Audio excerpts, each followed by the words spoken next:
All right now. Patrick Mahomes is basically God playing quarterback. Live!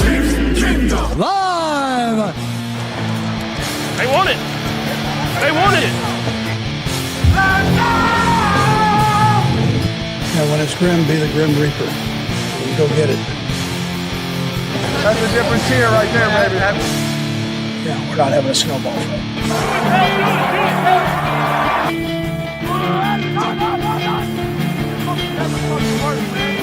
He'll get handled when he gets handled. We're going to try to tickle your tonsils on every play. Touchdown! Kansas City! One of the greatest duos in the history of the National Football League. Patrick Mahomes to Travis Kelce. Do it live! Let's go! Sorry. You gotta fight for your right to party! Let's go!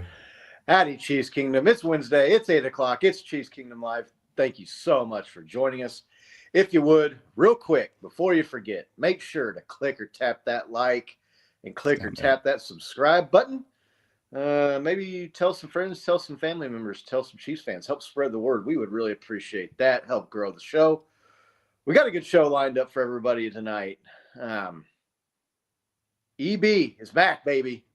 Heyo. Well, we're going to talk about that. We're going to talk about what we think that means for the Chiefs offense and the Chiefs in the season moving forward.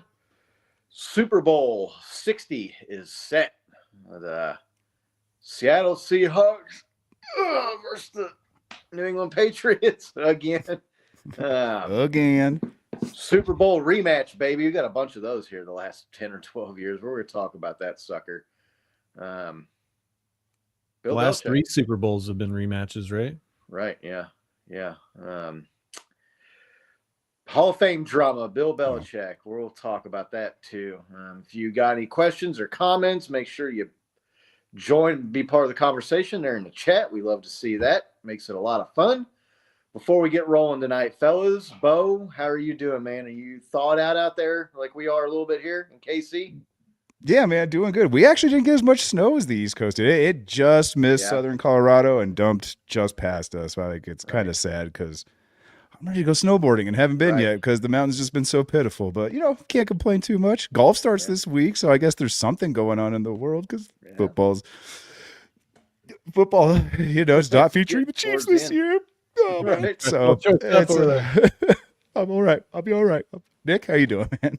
Yeah, man, I'm good. I'm good. It's I don't know. Like I think it's funny that Bill Belichick didn't make it in the Hall of Fame, and just avoiding the cold weather outside as much as possible. So yeah, I was walking around the last couple of days working, like going in and out of places. I wouldn't even put my jacket on. It was like 27 degrees, but after it was down to the 2 and the 0 for the weekend and Monday, and just brutal cold. That feels like a heat wave. So been enjoying it. A little bit of a warm up here before the cold comes back, I guess, this weekend. I was also thinking too this weekend when it was down into like 1-2 degrees and just how cold it was outside, that Rice Bowl, the AFC wild card game that we went to. God, so and I was trying to remember. I was like, how cold was that game again? I looked it up. It was like -4 degrees at kickoff, and how we went to that and survived it. And did you get a little frostbite that game, Scott? I don't know. I don't know. See, we came out unscathed might be a little stretch of the truth there. It's possible. We made it. Right. And I was thinking back to that game too. It was like walking back to the car after the game, dude. My legs were like starting to I'm not trying to like over dramatize it and say like I almost didn't make it back to the car, but the old legs were like getting a little numb and stiff, like walking. I remember back to my the car, eyes bro. being so dry and watery, and then like them freezing right here on like right where your eyelids kind of meet in the corner. Oh, just crunch, just like what? Oh, that's ice. Right. Yeah. Insanely cold game, but I'll tell you what's not insanely cold. Eric Bienemy coming back has got Chiefs Kingdom fired up. is offensive coordinator. We talked about this a few weeks ago. I myself kind of like dismissed it. I didn't really think that was what was going to happen. I kind of thought, why would they do that? But he's back. Had a press conference today and said it was a difficult decision to leave Chicago. But I said, when Big Red calls you, and invites you back home, it's pretty hard to deny that invitation. Nick, I think when we talked about this, maybe you were the highest. Not that you were like clamoring for it necessarily, but bringing Eric Bienemy back.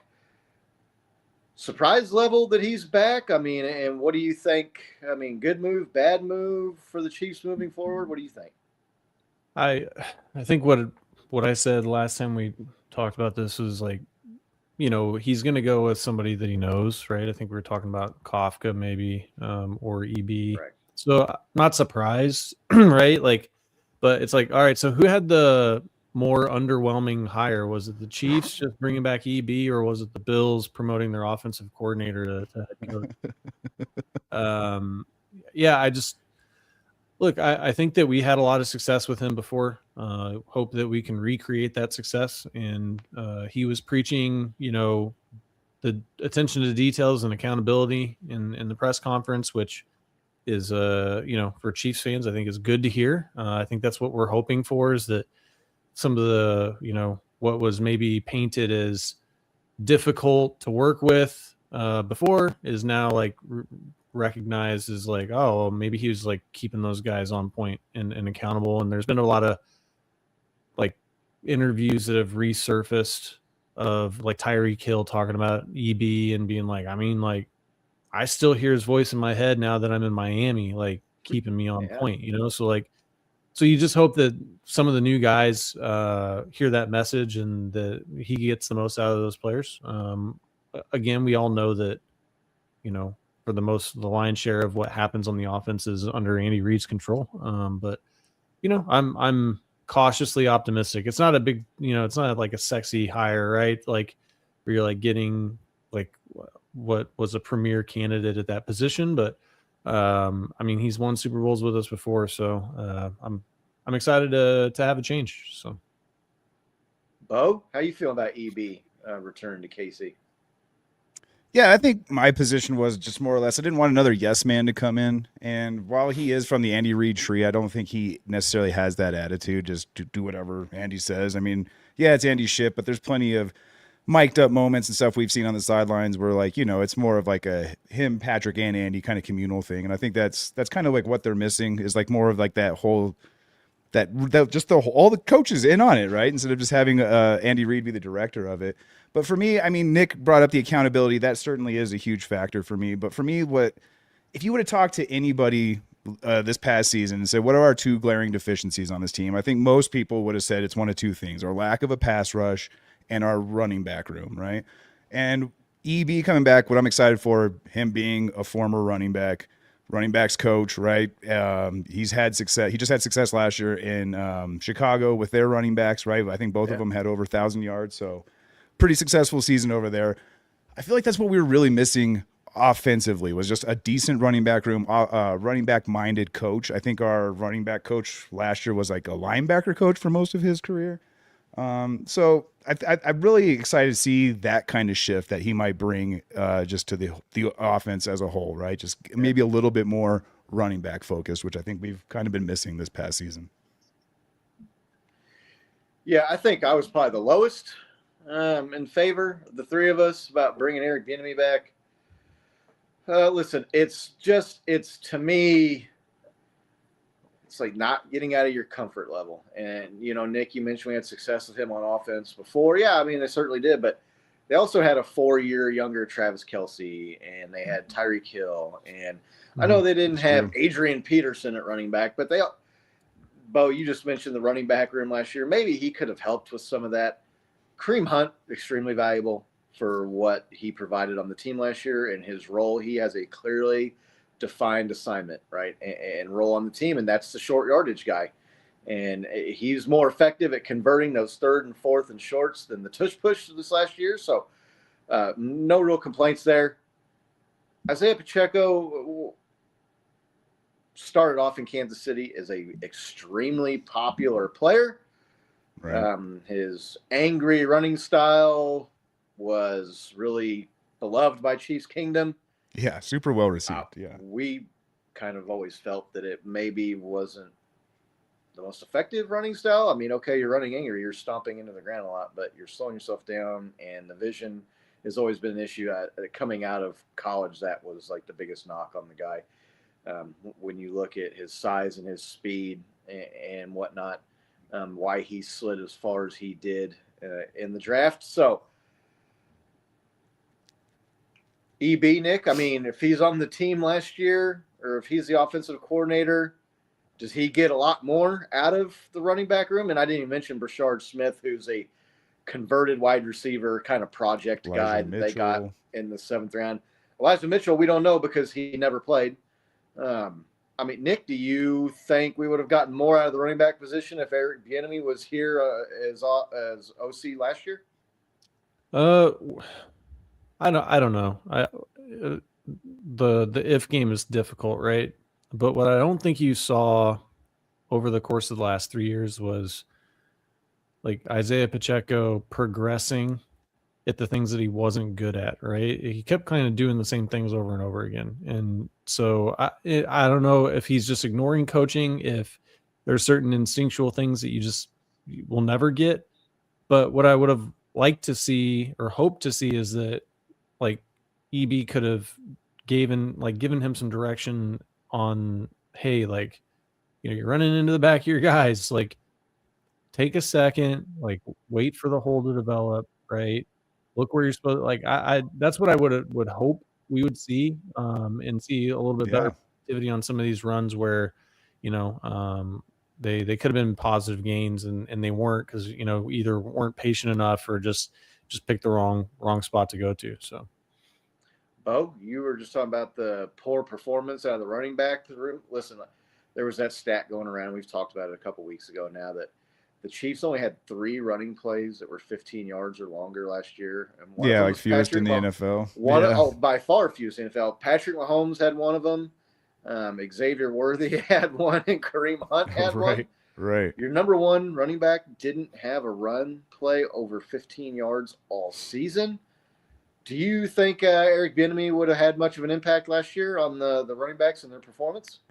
I mean, it's hard to say. I'm with Nick. Like, obviously you can't tell, but I would like to think so, right? I'd like to think, like Nick was alluding to, that you would see the development in some of these guys a little bit more than what we've seen in this past year, especially. It's hard to say because when he's in Chicago, he has a running back talent like DeAndre Swift, and that guy's insanely talented, right? So is it coaching or is it the guy? But then you look at their RB2. Also had, I think, 1,000 yards, right? And so it's just like, oh, is it the system then? Or like, well, like, all right. So we talk about this a lot. Is it the coach or the talent? And I think bringing in a true running back coach will really like test that theory. Like, okay, now we have some like running back oriented coaches. Let's see if it is the coaches versus the talent. Because I mean, I feel like we do have some talented guys like Kareem Hunt. Pacheco was a decent running back. The injury kind of set him back, but I mean, I still feel like, professional athletes, you should be able to like kind of get back in there. It's a difficult position. We've had this discussion about this position too, about its worth, its value, how much of a beating they take through the season. But again, with EB coming out, I would like to think that maybe even some of the other guys that we were mentioning would have gotten a little bit more of a shot. Like they would have leaned on the run just a little bit more. I can't help but feel that's more of my personal, like what I would want them to do versus if he would have actually done that if he's here. But I guess we'll see. Yeah. We've talked about this. I don't think that it's a secret. I'm always more like players than coaches. I'm not saying that coaching can't help or be a detriment. It can go either way if you've got good coaching or bad coaching. But, I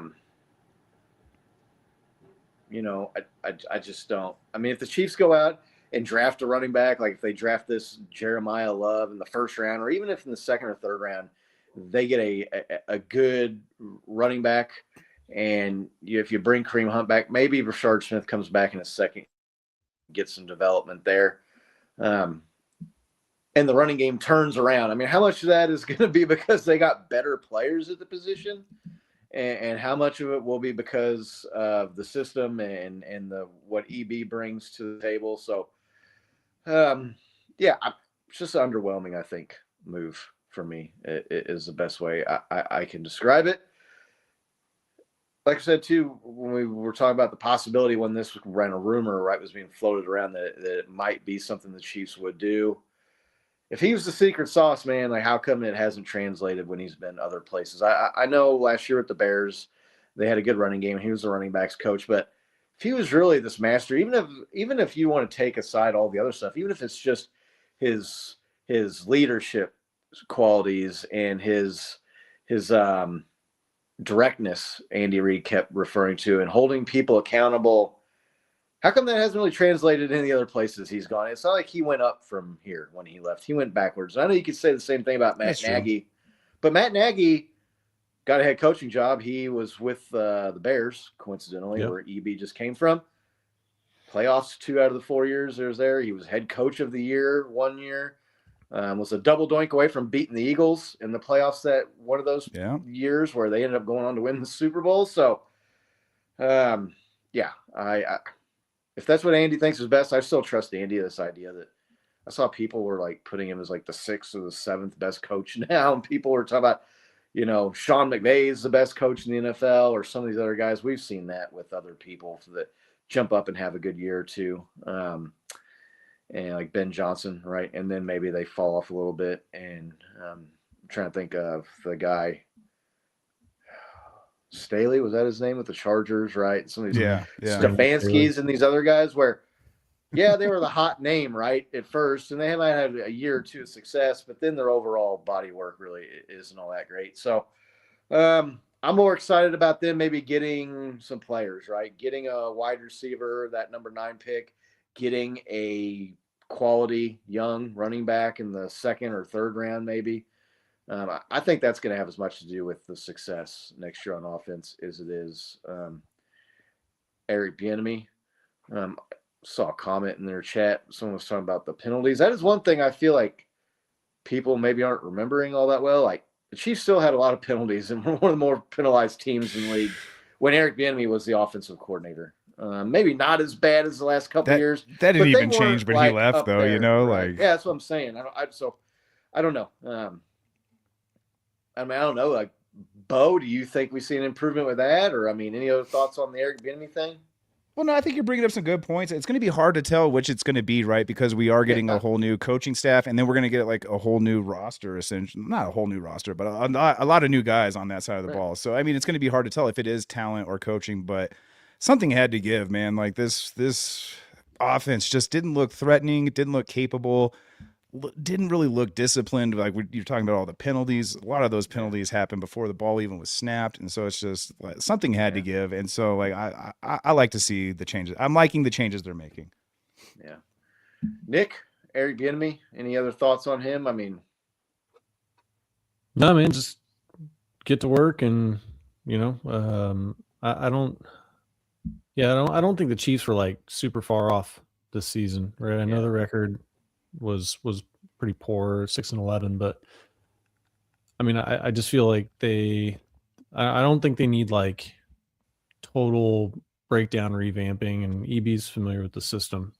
He's familiar with what Andy Reid does and what he wants, and so hopefully he can get that extra 10 or 15% out of people that they need to get over the hump and turn some of those losses into wins. So definitely cheering for EB to make an impact. Obviously, as a fan, we want people to come in and be successful. And if they can recapture some of that offensive production that they had his first go around as OC, that would be much, much welcome. Ideal. Yeah. Speaking of OCs, Matt Nagy, are you guys surprised at all that he hasn't gotten one of these head coaching jobs yet? There's these other offensive coordinator positions that are going filled that he's not getting in on. I know Andy always politics for his guy, and there's people are saying that this was determined before the season started. I think there's even a story that Nate Taylor said that we're like, Matt Nagy was looking to probably move on after this year, regardless of how it went.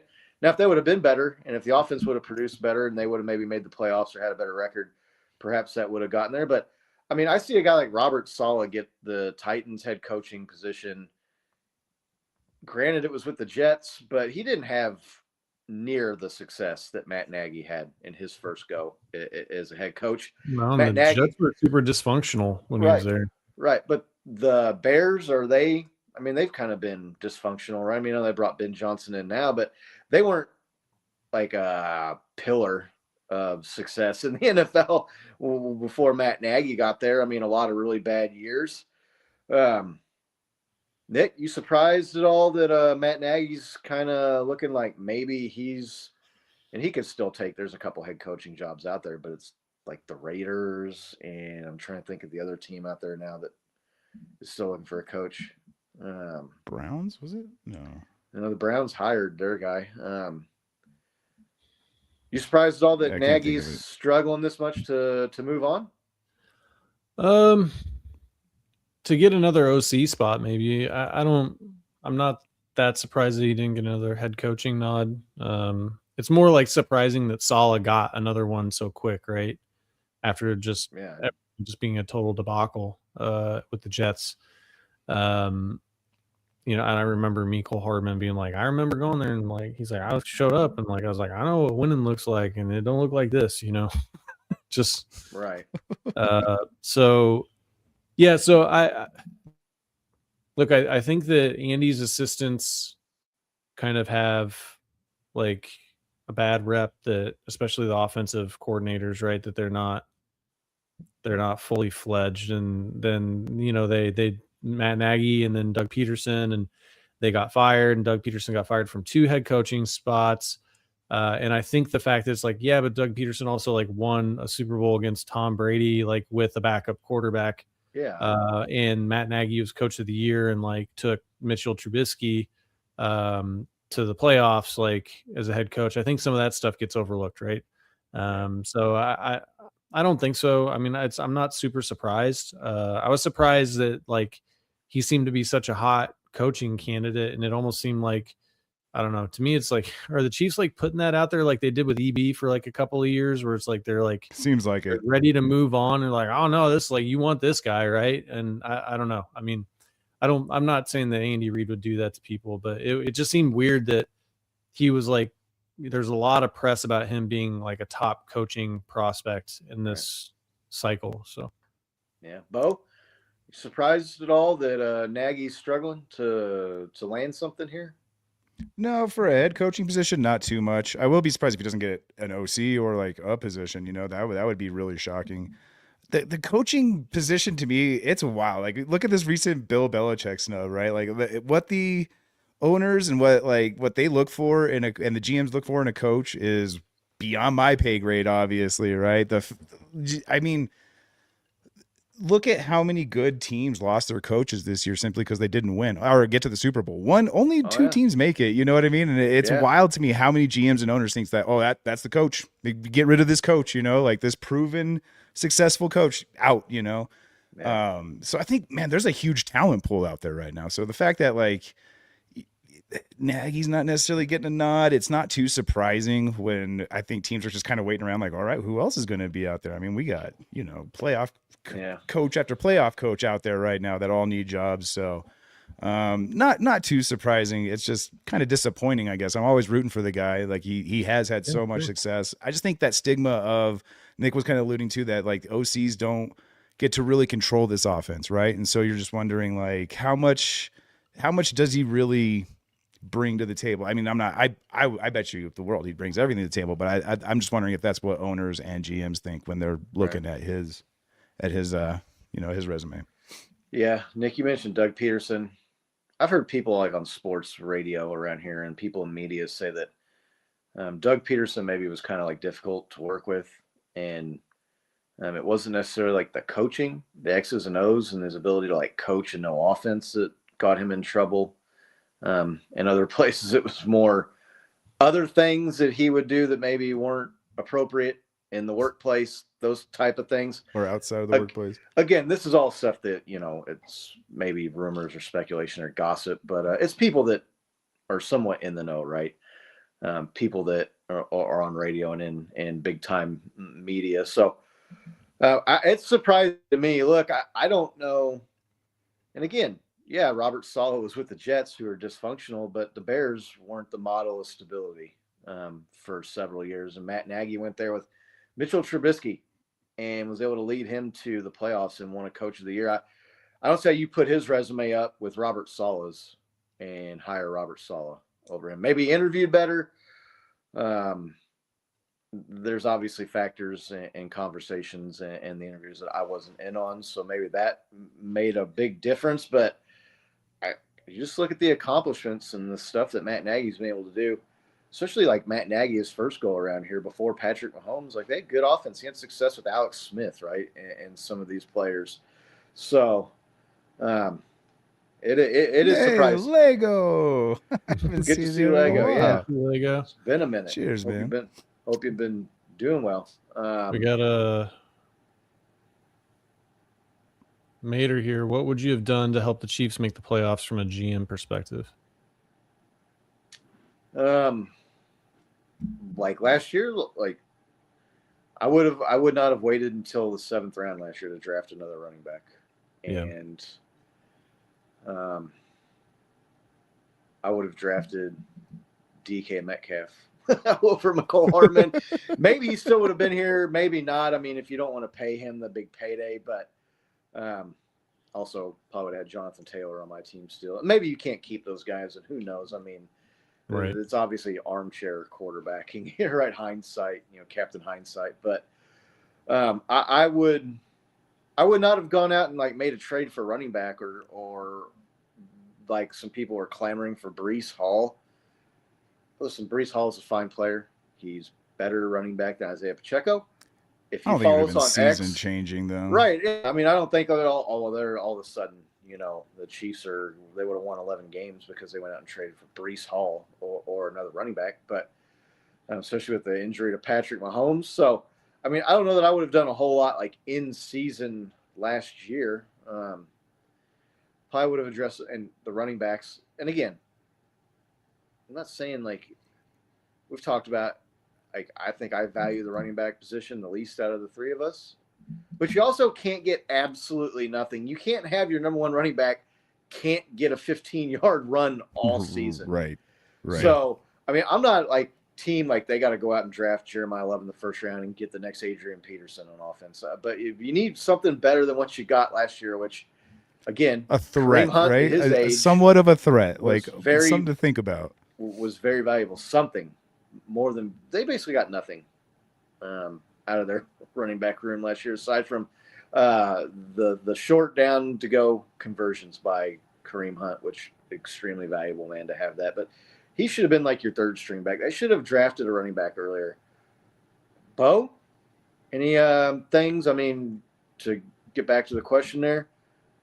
You have made a trade. You would have done anything maybe a little bit differently last year? I would have maybe analyzed that L'Jarius Sneed trade. I mean, I know we're bad Tennessee, man. Yeah, I know, but there's always that argument of like systems and players, right? And I just feel like he was such a good fit, and like we're so good at developing that position. I just feel like that was, I don't know, there was something about our defense that seemed lackluster. Give him enough time, like they just found an open guy, and he was just so spot on. I don't know. Again, I'm with you. You can't keep everybody, so I don't know if that is even in the cards. But I would like to see some just more defensive moves. Like I'd really like to see somebody on the line. We talked about that all pretty much last offseason. Yeah. But I mean, they were kind of handcuffed. They had to fix their O-line. That was, priority number one, and I feel like they did that. So now looking forward, I would still like to see that defensive move going forward. That's what I would do. I'd be looking for an edge rusher. Nick? Yeah, look, I think during the offseason, I was pretty vocal that the Chiefs needed to try to get a running back in the earlier rounds, like, third round. I think not upgrading at that position is really what kept him out of the playoffs. I think that if you have a good running game, Patrick's not running as much, so he probably doesn't get hurt. I know that's a big what if, but like I think he was obviously scrambling a lot, running a lot, taking a lot more abuse. It helps like when you have a good running attack, it helps like ease up on pass rush, right? It helps like pull people out of coverage. It allows you to have play action. And if you look at how many 1-score games the Chiefs were in last year, I think that like a premium running back puts them over the top because a premium running back over what we have is like at least worth 1 score in a game. And so I would say that that's probably the only move that they really needed to make, to be honest. You know, Travion Henderson. Oh, go ahead. Yeah, obviously, like Travion Henderson, the Patriots picked him in what, the second or the third round? Yeah.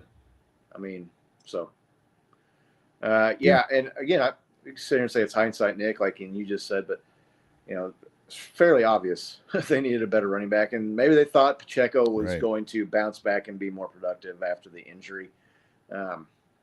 Not that he had lit the world on fire. He had that one good year where I want to say he had about 1,000 yards rushing and receiving.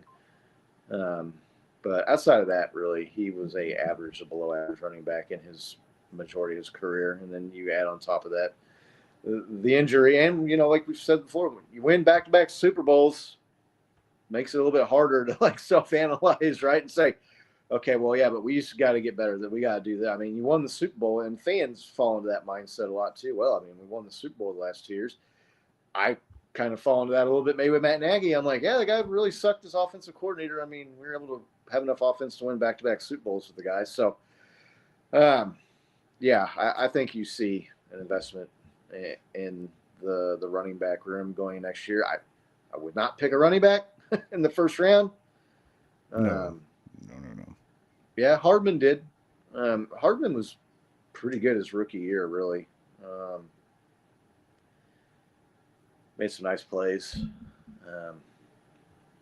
Apparently he's good enough still where the Bills were stealing him and stealing our plays and still lost anyway. So, it'd be interesting to see Eric Bienemy, what he can do. And some of these other, the wide receivers coach has come in and had success working with good wide receivers. Again, oh yeah, he's from New England, right? Right, you're gonna look good when you got Randy Moss and shit on your team, right? But Gronk he's an experienced is guy, right? You're an experienced guy, and so maybe they can collaborate there. Maybe those lower skill position guys can bring in some techniques and some things and help those position groups at the running back and wide receiver position along, in addition to bringing in the motivator and EB, maybe, mix that all together. That's such a great point, because when Nick was talking about Tyreek Hill still having EB in his head, I just heard today that Gronk was saying that, like, he's like, yeah, I still hear O'Shea, like, what a hell of a coach. He actually loved that move for the Chiefs. Like, that's a great move. So, yeah. He said he was a top 3, which I think was maybe just speaking off the cuff there a little bit. Maybe Gronk's got a list of his top 10 position coaches in the NFL, just ready to fire off at any time. But I don't know. It's gonna be exciting, and they got some new blood in there with some of the position coaches, and there's been an overhaul in the offensive coaching staff for next season. There's no doubt about that. But I do agree, too. I don't think the Chiefs should go into the offseason, Nick, with what you were saying about not being that far off. I know they were 6-11, and everybody keeps saying this team won 6 games.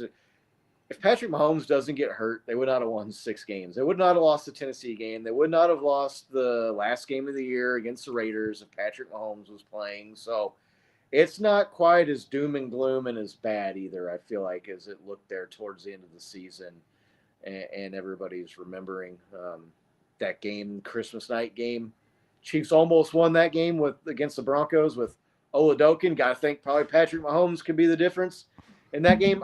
I think you're looking at the Chiefs probably winning at least 9, probably more like 10 games, because Patrick got hurt right towards the easier part of our schedule.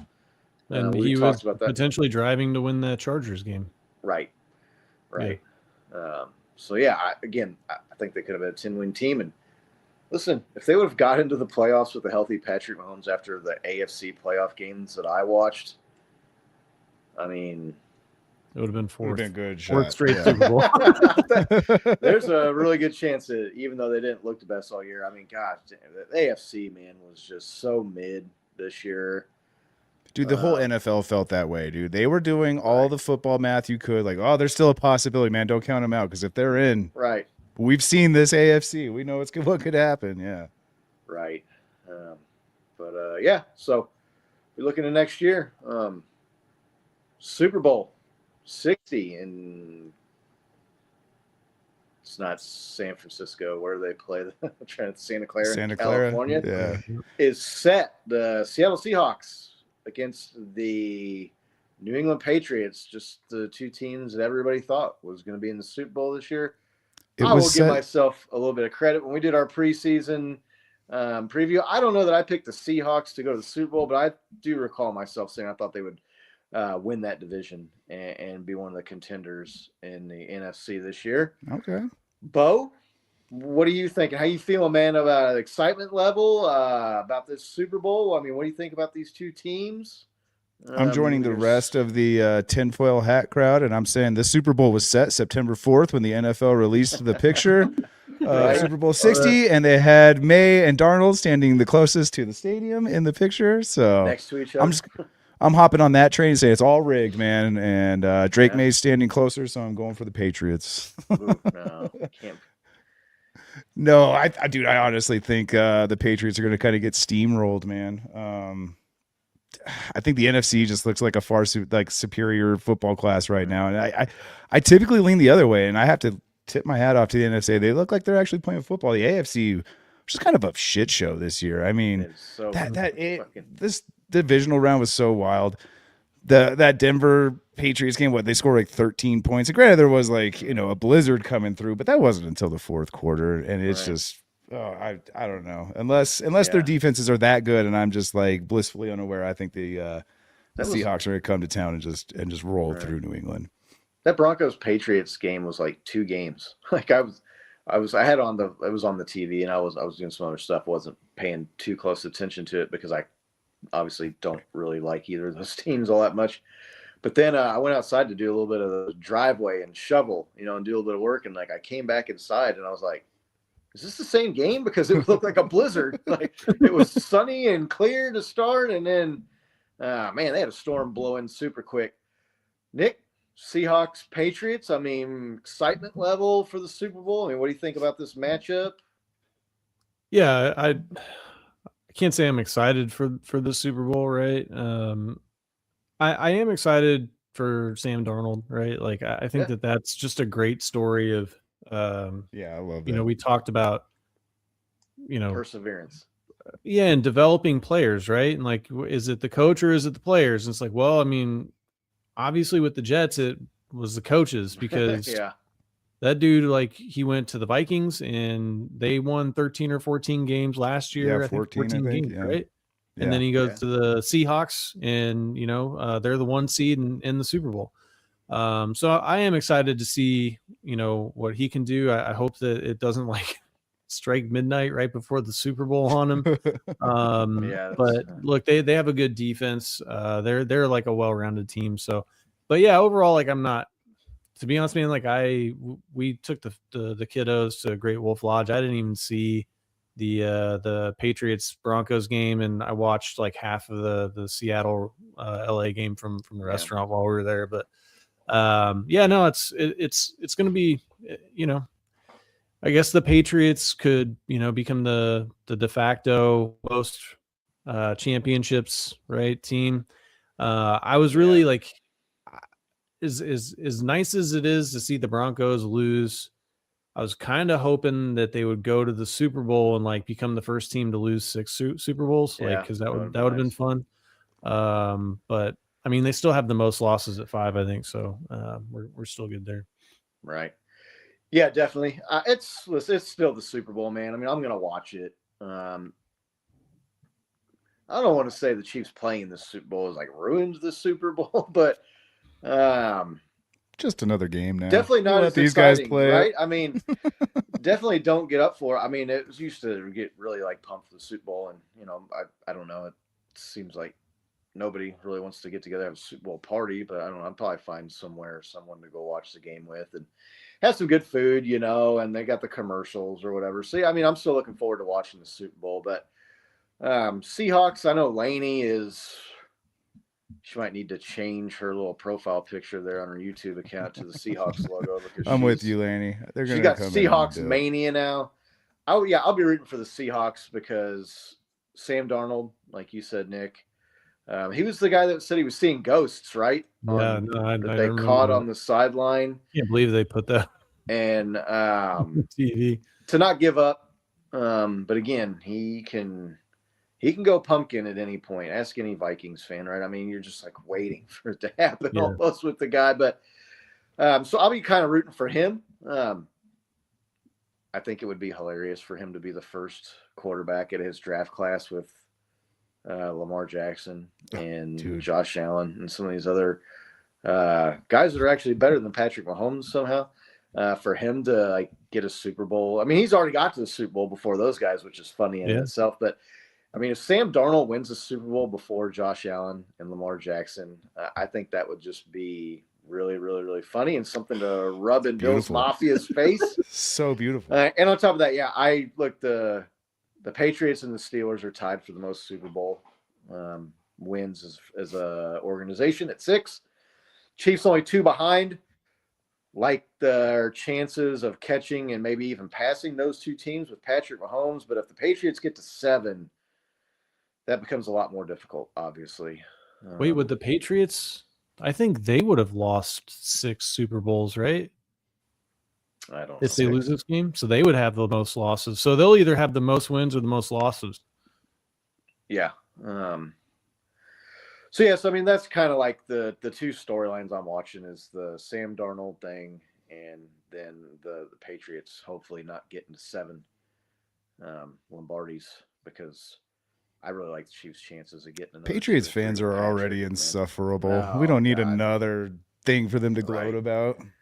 Right. There's people, if you're on X, if you're on social media, check us out at Chiefs Kingdom Alive.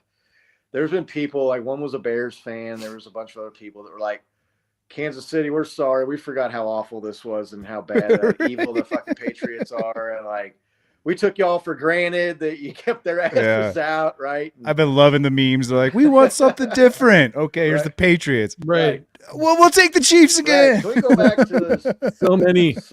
I'm sorry, Mahomes. Please come back. Tweets out there. Right. Yeah. The grass ain't always greener on the other side. You know what I mean? And so, yeah, it's still a Super Bowl, man. And this will be exciting. So, and I did make sure to send our friend Nick over across the pond a little message there saying, man, Seahawks going to win the Super Bowl in your building, bro. Like, I was thinking about that too, watching that Seahawks-Rams championship game. Like, how intense would it be if you played the Raiders or the Broncos or something like that in the championship, the AFC championship game, man? Like, the nerve level of that game, right? Because that's some pretty big bragging rights if you can knock off a division rival to go to the Super Bowl. But, man, a lot of crow to eat if you were to get taken out by the old division rival. So I thought that was kind of a cool game. Not just that there's Sam Darnold, right? Those 2 teams were probably the best teams in the NFC last year when you kind of boil it all down. But that whole aspect of it was interesting. So Super Bowl in Santa Clara, California, Super Bowl 60. I'm not that upset about the Chiefs not being in the Super Bowl. That logo was ugly, I think.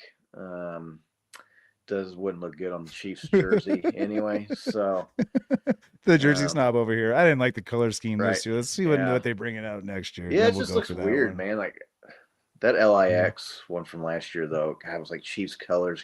How the fuck they didn't get the 3-peat.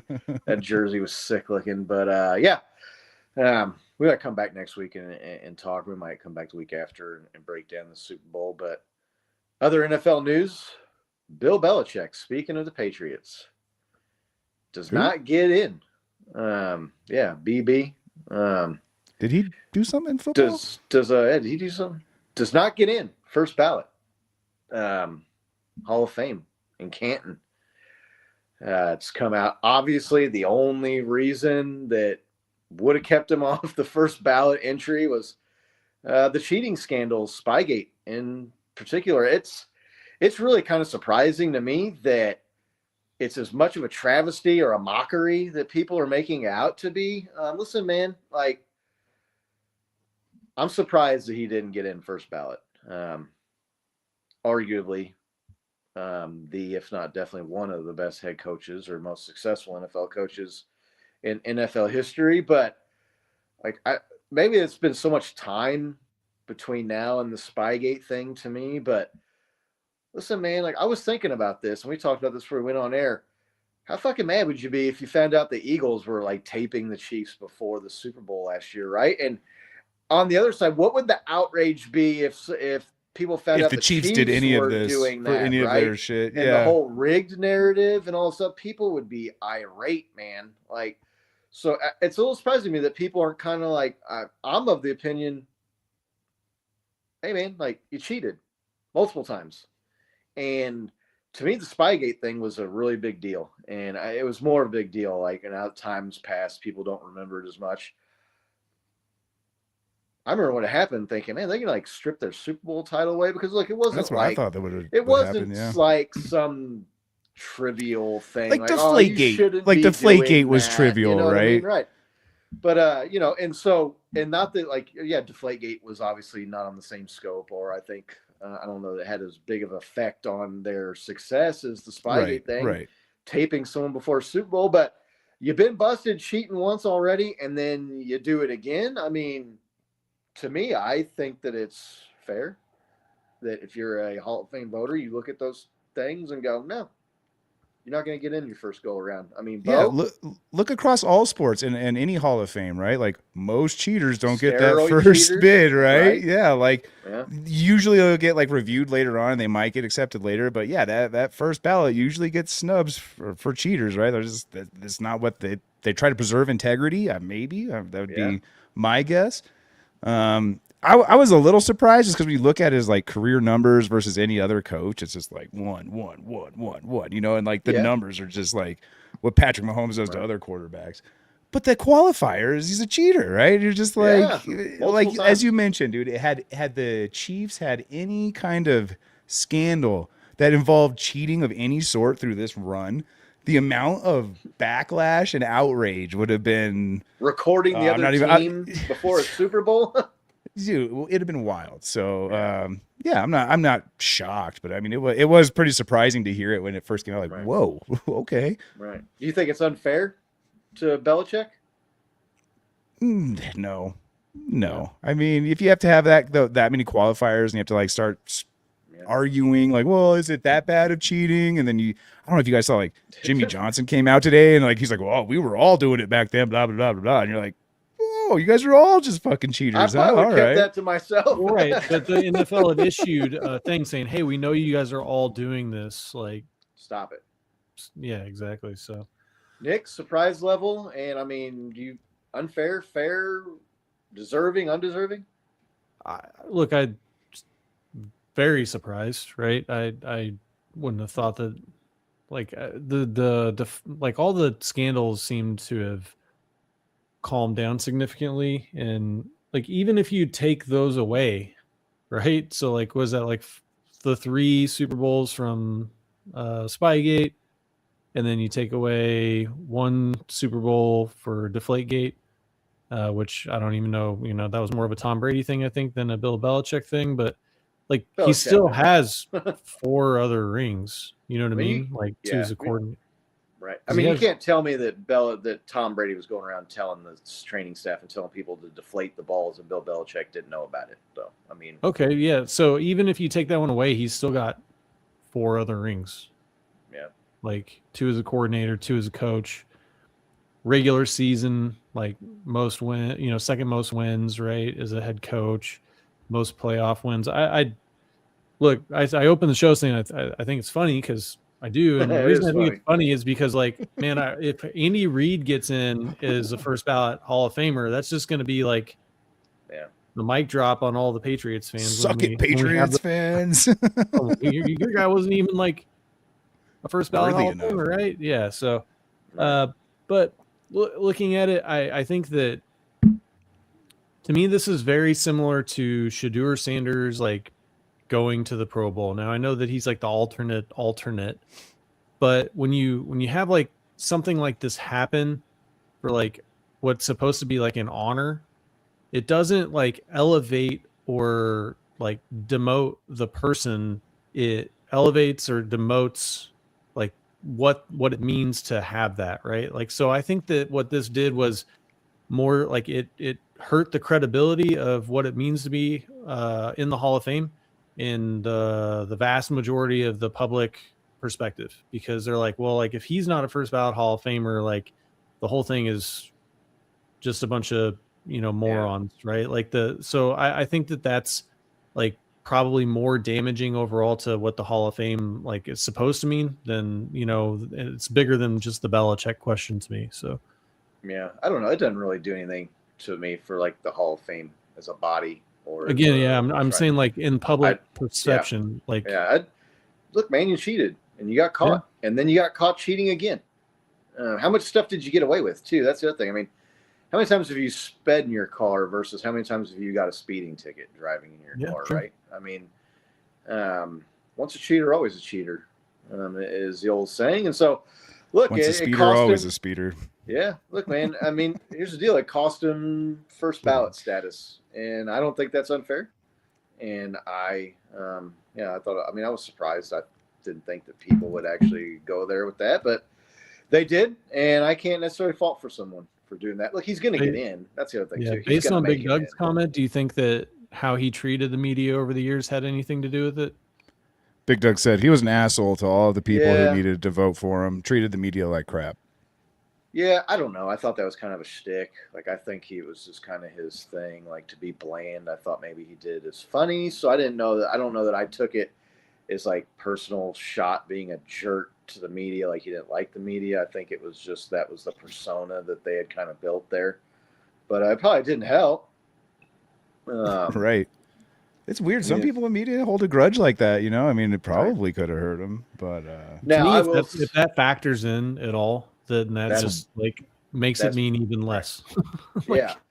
Yeah. Look, I don't listen just because the guy wasn't the most friendly guy or guy was nice to me, didn't give you the sound bites you wanted. I mean, I would not let that factor into whether or not I would have voted for him or not.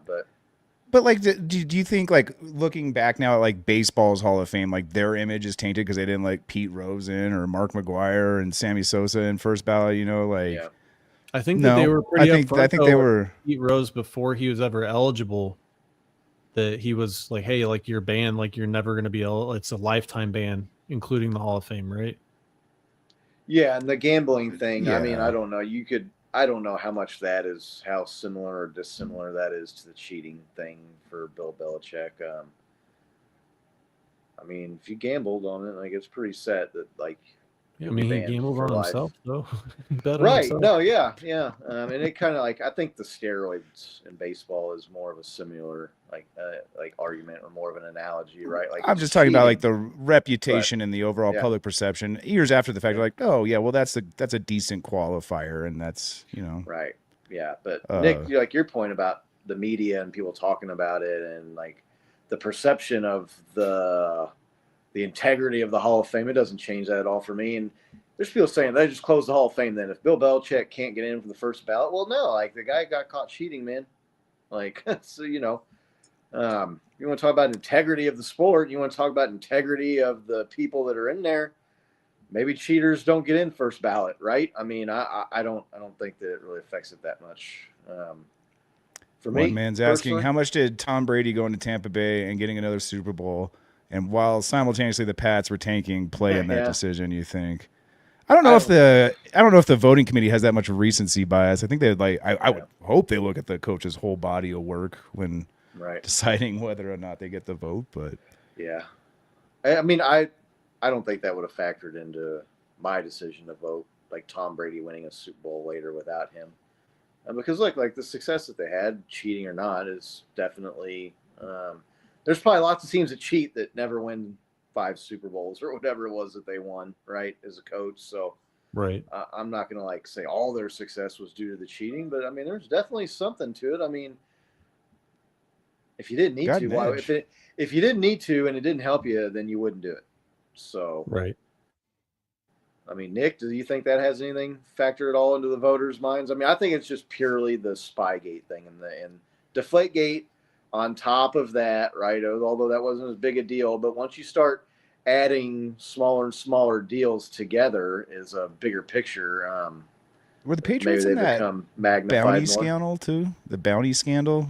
No, that was old The Sean Saints Payton and the Saints. yeah, Right? I thought there was like a small group of teams that were doing it. I mean, I think there's other teams that have talked about it, right? I mean, Tim Grunhard, I want to say, was the one that famously said that Marty, like during Raider week or whatever, if they were playing a team, the they'd be old like, wink "I'll and a pay the nod." fines," you know. I think the old school football, that was definitely more commonplace. Teams probably had bounties, or at least in some variation or some sort of form, a similar thing set up. Pretty easy to be a good defensive team one man when you videotape the other team's When you know offense. that's the other thing too. I've seen people making that argument. I've heard people saying, "Well, yeah, but no, yeah, just because you taped them, doesn't mean they didn't have good players, or they didn't have to go out and execute and still do the plays." It's a lot easier to execute when you know what the other team is going to do. The defense they're going to play, or what their offensive play formations. You know what it's going to look like. Makes it a hell of a lot easier to execute when you know what's coming. Yeah. And again, nobody that's making that argument or trying to minimize the impact it had would be minimizing shit if it was the Chiefs that got caught doing it. No, yeah, I just narratives and everything. I mean, I don't think he took him to 9 Super Bowls, or right, like because of it. So, and I just helps. I think it should be up to the league to be punitive, right, and to dole out punishment, and not necessarily a decision of a few writers. I mean, Is it punishment though? Like he just didn't yeah, get it's considered. definitely it's punishment. It's being punitive, right? They're like saying, like, we're Yeah, taking maybe. away your first ballot Hall of Fame status because of whatever reason. I mean, to me, it's like remember when Patrick Mahomes like basically should have been the unanimous MVP, but you had like 1 or 2 people that voted for Josh Allen. Like, to me, that's just like it's kind of the same thing. It's like it just seems, I don't know, petty, and like you're trying to make it more about you than what the purpose of the thing is. I don't necessarily know that I like it all that much, to be honest, but yeah, I guess maybe I don't. I'm not going to lose any sleep over it. Right. I guess I don't. When I saw it. Well, I don't know. You were just saying it was. You started off by saying it was funny, but now you're sitting here acting like it's like it is funny. Deal. So you kind of like. No, it is funny, but like, kind of like just because I laughed at it doesn't mean that bit. there like there aren't negative repercussions of it and what it does. I guess I don't look at it. I guess I don't look at it as a punishment. I think some of those voters looked at it and said, "Yeah, well, you're a known cheater, man, so you're not a first ballot Hall of Fame." Like, right? That's not first ballot. That doesn't qualify you to be a first ballot candidate. Maybe they'll never. Maybe there's people that will never vote. That's the other thing too. I mean, maybe these people won't vote for him ever because of it. I mean, I think he'll still get in eventually, but some of these people might hold the line and say, "No, you cheated. You don't get in." So, where do they draw the line of cheating? So, like, Andy Reid texted Jeremy Maclin when he wasn't supposed to, and we got fined for tampering. Does that?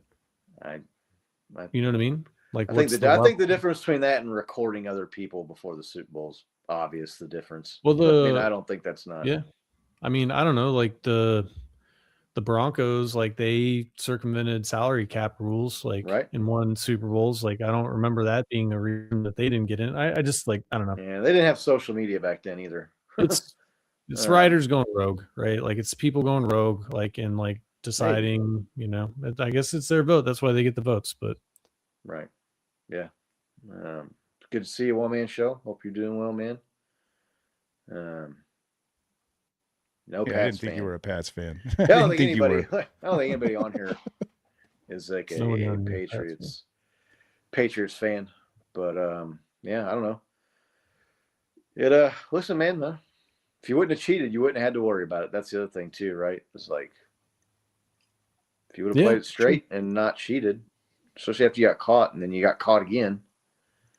I mean, it wasn't like the Deflategate. You can put it more on Brady, but I don't think there's any way he didn't know about it. He didn't like put it into it, right? I mean, he didn't. Yeah. It wasn't like there was emails or texts came out where Belichick found out about it and was irate, and told people to stop doing it either. So, So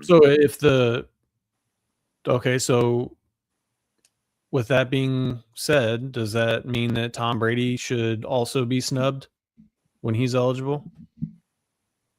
Ooh, I mean, otherwise, it's not really It's consistent. a fair right? question. Like, he got suspended for breaking the rules, and he was is on it the Tom- team that benefited from those. So, Is it his call to film the other teams? Is he the one that's like ultimately, responsible for that even occurring? Like I mean, I think that was more Bill Belichick.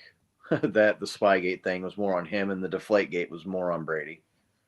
But that's a great question, though, Nick. I mean, yeah, are they going to be consistent when it comes his time? I don't know. We'll find out. Well, they had to know. The players have to know, because they're saying, "Hey, when you see this is what they're going to do." How do you know that? Like, right? You know what I mean? Like, but especially though, like I think like Tom Brady's involvement, and that was his rookie year, right? Or it was the first year as a starter. Look, man, you're a 22-year-old, or you're a rookie, or you're a second year player in the league. You're gonna blow the whistle on your coach and risk getting blackballed and never not being able to play again. I don't know. Like, I mean, was he useful? Like, what would you expect him to do? Like, leak it to the media that we're cheating? No, but I would say that if you knew and you didn't say anything, I understand why you didn't say anything, but you're complicit and you should suffer the same punishment. Yeah, I don't know. I don't know that I go there or not. Well, I don't know. I had a bad example in my head. I'm not going to mention it.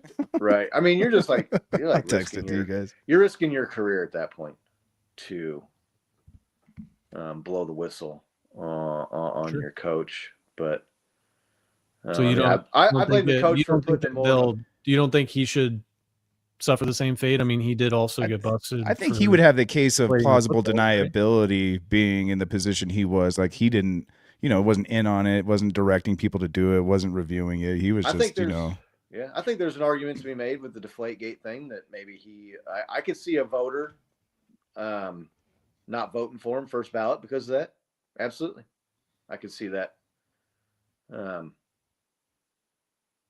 impact it had as opposed to the other thing. I don't know. Like, maybe you could be arguing semantics at that point, like which one was worse. But I mean, I think like the recording thing was definitely like worse and more of an impact. But yeah, I don't know. We'll find out. We'll see. It's a great question, dude. I'm gonna be thinking about that one for a while. Brady seems a little bit more beloved. I need an answer now. Brady just seems a little bit more beloved in the NFL world. I mean, he got to go to another team, won a Super Bowl there, loved it there. Now he's broadcaster. Everybody sings his praises about his broadcasting abilities, and they're wondering, like, is he going to step in and play again? I heard that this year when all these quarterbacks went down. Is he going to go GM for the Raiders now, or like? So it's like, I think he's a little bit more beloved than Belichick was. So it wouldn't surprise me if he got in, no questions asked, versus what's going on right now. Correct me if I'm wrong. There's 50 votes and they need 40 of them, right, to get in on first ballot. Is that how it goes? Yeah, it's 40 of the 50, I think, is what they said it comes down to. Do you guys know who these 50 votes are? Like, who gets to vote? Well, they're anonymous. Well, who gets to vote isn't anonymous, but the way they vote is anonymous. But Nick, you said Vahe Gregorian, who writes for the Kansas City Star, is one of the voters who said he didn't vote for Belichick, right? Yeah, he's got an article that he put up on the Star. I didn't read it. Right. But yeah, so interesting. Okay. The Sean Payton thing, to me, I don't think Sean Payton's a Hall of Fame coach personally. So yeah. The bounty gate, especially with player safety and all that, he was suspended for an entire year. Look, I mean, I think Belichick, I think you can make an argument he should have got suspended for a year after the Spygate thing. That's a serious deal. But yeah, I think it'll affect voters. Definitely will be on their mind if and when it comes time to vote for Sean Payton in the Hall of Fame. I don't see how you coach like a top 5 quarterback for as long as he did and only win once. Yeah. And claim to be a Hall of Fame coach. But yeah, no, I definitely think it affects the voters, the bounty gate, and especially with talk about like the CTE, right, and like player safety, supposedly, Yeah, whether there's a concern or not to the league. It definitely is to the media and the people that vote on that stuff. So I think they take that a lot more seriously than recording somebody's practices. Right. Not that I'm saying one is worse than the other, but I think probably like the media and people that vote on that kind of thing probably think that that's worse. So I don't know. It's interesting, but yeah, I don't have a problem with him not getting in first ballot, man. Actions have consequences, right? Touche. As long as it's consistent. Yeah. that will have to be seen here in the future, I guess, right? Right. Yeah, for sure. But I don't know. Anything else you guys want to get to? I mean, anybody got any questions there in the chat? More questions, comments? I mean, that's kind of all the NFL news right now. Mike McDaniel went to the Chargers. Is their OC? Is that what I saw? Yeah. I mean, does that worry you at all? No. The Chargers? No. No, because I mean they're gonna. I didn't really think Mike McDaniel was that like offensive. Had like such a great offensive mind to begin with. I mean, dude, he had Hill, Waddle. They were pretty good offense. They scored 70 points on the Broncos at one time. But it didn't do anything with it, right? I mean, with Tyreek Hill, right? I mean, you can say things about Eric Bienemy with Tyreek Hill. I just feel like he wasted a lot of opportunity with the talent they had on that team. They could have gotten a lot for. I know Tua got rocked. Tua's not that good, and then I think the injuries with Tua, the concussions, unfortunately, have probably. He came from San Francisco, right? Right. Yeah. And Kyle Shanahan offenses. Yeah, like I think good offenses. Yeah, no, but I don't think that they really missed a step or changed a lot like when McDaniels left, right? And so like I don't know.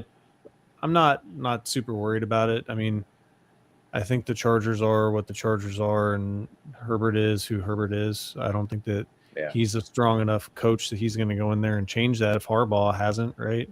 I would have rather somebody not as accomplished as an offensive coordinator gone to the Chargers as offensive coordinator, but it's not death knell for the Chiefs next year.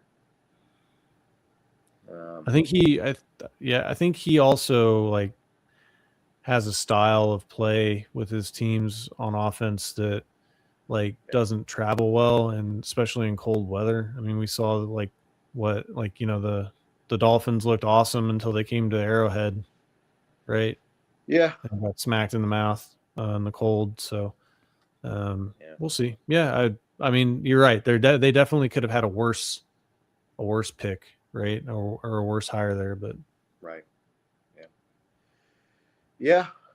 Broncos fired their offensive coordinator, I saw today. So. Oh, yeah. Saw that. You go to the AFC Championship game and like get fired. Not good. I don't know. Their offense wasn't spectacular this year. Bo Nix was good, but not great, right? I just think Payton's like probably the guy there anyway, as offensive-minded head coach. So, but yeah, to fire somebody after you go to the championship game, one game away from the Super Bowl, and I mean, you think they would have won that game? I wish we could ask that question since it's come up here. They lost by 3 at home to the Patriots. I mean, if Bo Nix doesn't get hurt in the second to last play of the game, I'm not laughing because that was funny. He got hurt. Just the circumstances. Dude, I was rooting for both teams to lose that game, and they did when he got hurt. So right, yeah. Think they would have won that game with Bo Nix? It's so hard to say with the weather and the way both defenses were playing that game. It seemed like both offenses were just struggling to do anything. And I know you have Stidham as a backup getting in there, but he launched some dimes. He looked okay for considering, right? Like you're starting the AFC Championship game, the first quarterback to ever do that as a backup. Right. They played in so many one-score games that I have a hard time seeing like anything different ending up in that game. It just being the one-score game that they lost.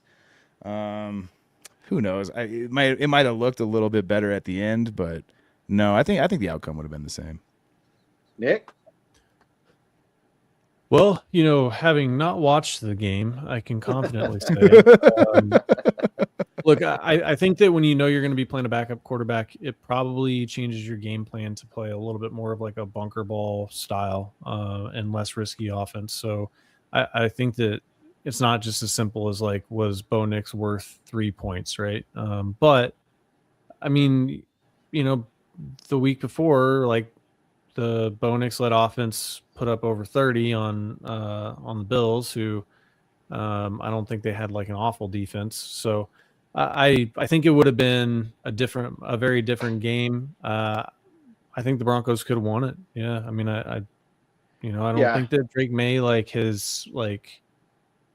performed all that well in this postseason. Like, he had a really good regular season, but he's really been the toughest postseason run of any team. Oh yeah, no, it's exactly. Yes.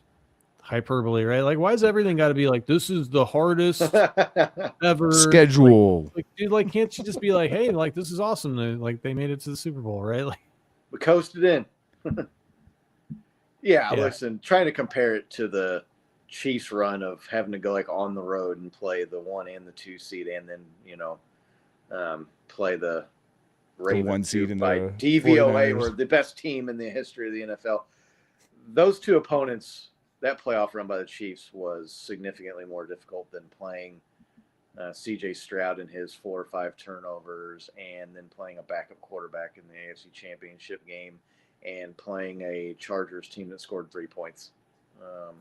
The Bills would have won. Fair to say. A one-handed Justin Herbert, essentially. Yes. I think the Broncos would have beat the Patriots with Bo Nix. Listen, man, like, you're playing your backup quarterback who hadn't thrown a meaningful pass in a real game in 3 years or whatever it was, and you lose by 3 at home. I think he makes the difference. I think he's a touchdown difference. I definitely think it's possible. I just think maybe not if your genius coach is passing up on field goals. Right. Defensive game. Was it 10-7? Was that the score? Right. You passing up on field goals in a 10-7 game? They would have been up 10-0 if they would have kicked the field goal and they didn't get it. So, but again, Sean Payton, genius, right? Hall of Famer. I want to whoop their ass so fucking bad next year. I can't stand it. God, payback's coming, baby. Just wait. Patrick Mahomes is going to be back. And if you think Patrick Mahomes was ever motivated or on fire before to, I don't know why this fucking thing is asking me this right now. Good old work apps. Anyway, yeah. Big Doug thinks Knicks would have made the difference next year. Yeah. Yeah, like I said, if you lose by 3 at home with your backup quarterback, you got to think you would have won with your starter. I mean, to use Doug's words here, I've seen Knicks make a bunch of boneheaded plays too that I don't necessarily know that he's pulling out in a blizzard. Yeah. I don't know. Bo picks. It's hard to say. Yeah. Right. I still can't get over how weird it was. Like that game was sunny and looked nice in the first half, and then it was a fucking blizzard in the second. It's like complete snow game at the end. Right. Yeah. It was players weird. doing snow. It's crazy, man. Yeah. Pretty wild. But yeah, well, it was a lot of fun jumping on here after missing last week. Good seeing y'all in there. One-man show. And Doug, one man, Doug, Laney. Lego was up in here earlier. Oh, yeah, Lego. Race car. Bunch of our fans. Good seeing everybody. Race car. Hope you're doing well. StreamYard logo is up there. Right, yeah. All right. Got to get in there. So, but yeah, if you haven't clicked like and subscribe, make sure you do that. It really helps out. Super Bowl 60, the Seahawks and the Patriots will cap off the 2025 NFL season. And then we'll be talking draft and free agency and Patrick Mahomes rehab. He's posting photos with the clock, man. Like, he's already out. He's working out harder than I do right now. Yeah. He's getting after it. The league's in trouble when Patrick starts posting the clock emoji. That's the death knell. So really looking forward to that. So I'm not sure if we'll be back next week or not. Maybe we'll wait until after the Super Bowl to have the next show. But really want to thank everybody for watching, and it's been a fun season, and we look forward to doing this every week. Like I said, make sure to tap that subscribe button if you haven't. Until then, let's go Chiefs. Let's go Chiefs.